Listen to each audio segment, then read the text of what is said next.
Number 32. The sky folded up. Almighty Allah, author of the Quran, even tells us that He will fold up the sky with His right hand before the day of judgment and create everything from new.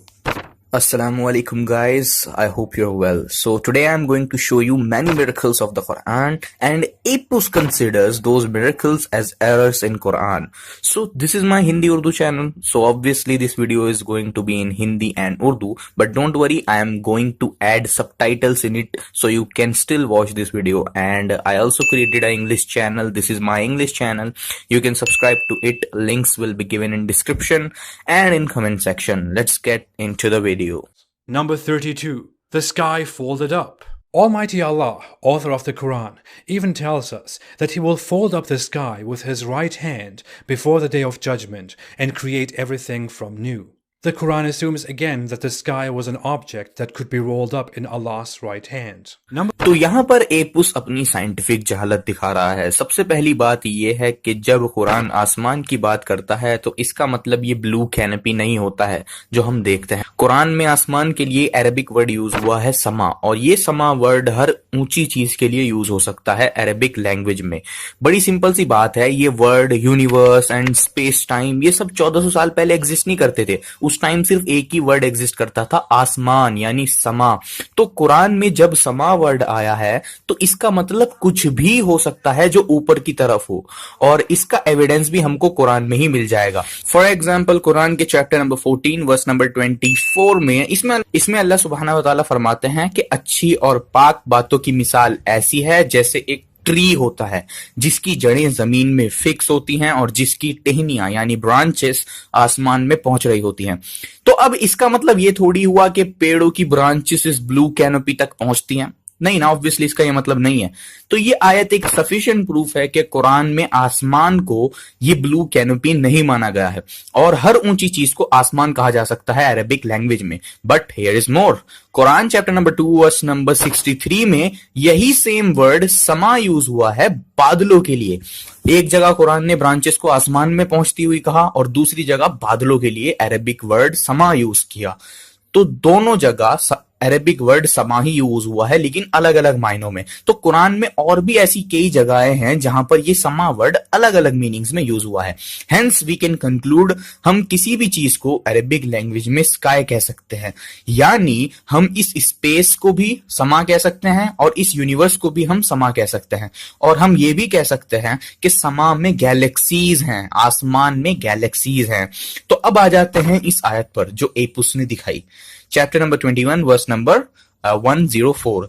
ये आयत कहती है अल्लाह कयामत के दिन आसमान को लपेट देंगे जैसे एक स्क्रोल को लपेट दिया जाता है। तो क्या ये एक एरर है? बिल्कुल नहीं। पहले एपुस ने क्या कहा उसे सुनिए clip. For the day of judgment and create everything from new. The Quran assumes again that the sky was an object. The Quran assumes again that the sky was an object that could be rolled up in Allah's right hand. Yes, एपुस sky वाकई में एक object है। Just because तुम इस empty space को touch नहीं कर सकते है, इसका मतलब ये नहीं है कि ये नथिंग है। आज मॉडर्न साइंटिस्ट हमको बताते हैं कि ये स्पेस नथिंग नहीं है बल्कि समथिंग है। ये नथिंग नहीं है, ये भी एक फैब्रिक है, बस हम इसको छू नहीं सकते। जैसे मछलियां शायद पानी को फील नहीं कर सकती, उसी तरह हम इस स्पेस को फील नहीं कर सकते। लेकिन इसका मतलब ये नहीं है कि ये स्पेस नथिंगनेस है, ये भी समथिंग है। क्लिप सुनिए। And we'd be right. But strangely, we'd also be wrong. What's left is empty space. And as it turns out, empty space is not nothing. It's something. Something with hidden characteristics as real as all the stuff in our everyday lives. We're not usually very conscious of space, but then again, I tell people fish are probably not conscious of water either. They're in it all the time. Space is not really nothing. It actually has a lot going on inside. सुना आपने एपुस खुद कितना scientific है। आगे एपुस कहता है, सुनिए clip. The Quran assumes again that the sky was an object that could be rolled up in Allah's right hand. तो क्या ये स्पेस टाइम का फैब्रिक जिसे हम यूनिवर्स कहते हैं ये लपेटा जा सकता है? यस, आज मॉडर्न साइंटिस्ट हमको बताते हैं कि ये फैब्रिक ऑफ स्पेस टाइम, इसको लपेटा भी जा सकता है, ट्विस्ट भी किया जा सकता है। माने जाने फिजिसिस्ट ब्रायन ग्रीन की क्लिप सुनिए। In fact, space is so real, it can bend. Space can twist. And it can ripple. So real that empty space itself helps shape everything in the world around us and forms the very fabric of the cosmos. तो एपुस जिसको error सोचता था वो actually science है, scientific science.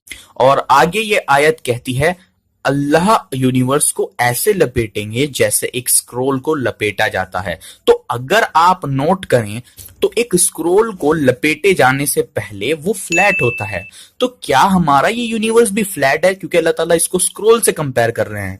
Yes, अल्हम्दुलिल्लाह आज modern scientist हमको बताते हैं हमारा ये यूनिवर्स फ्लैट है। क्लिप सुनिए। The universe must be flat. The universe is flat. The universe is very close to flat. We know the universe is flat, which is an amazing discovery. After 80 years, we've discovered the universe is flat. Add those curvatures together, what you find is that they create a universe that is perfectly flat. Flat. और अल्हम्दुलिल्लाह NASA ने भी यही same word use किया है universe को describe करने के लिए जो कुरान ने यूज किया है, शीट ऑफ पेपर। अल्हम्दुलिल्लाह। तो ये बुक 1400 साल पहले ये चीजें हमको कैसे बता सकती है जो नासा हमको आज बता रही है? सोचिए जरा। आपने कुरान ने कहा अल्लाह आसमान को लपेट देंगे, आज मॉडर्न साइंस हमको बताती है स्पेस जिसको हम खाली जगह सोचते थे वो एक्चुअली समथिंग है। ये भी एक फैब्रिक है और इस फैब्रिक में रिपल्स डाले जा सकते हैं और ये फैब्रिक लपेटा जा सकता है और इसको फोल्ड भी किया जा सकता है जैसे कि कुरान कहता है। आगे आयत ने कहा यूनिवर्स फ्लैट है क्योंकि अल्लाह ताला ने यूनिवर्स को कहा कि अल्लाह ताला एक स्क्रोल की तरह यूनिवर्स को लपेट देंगे।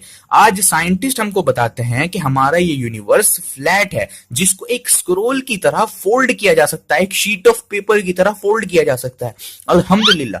एपुस, यू आर फिनिश्ड। इधर ईस्टर्न यूरोप में फिर रहा हूँ, इतनी खूबसूरत लड़कियां इतने छोटे छोटे कपड़े पहन के फिर रही हैं, मैं तो देख के हैरान हूँ। उससे भी ज्यादा ये इंग्लैंड वगैरह से भी ज्यादा एडवांस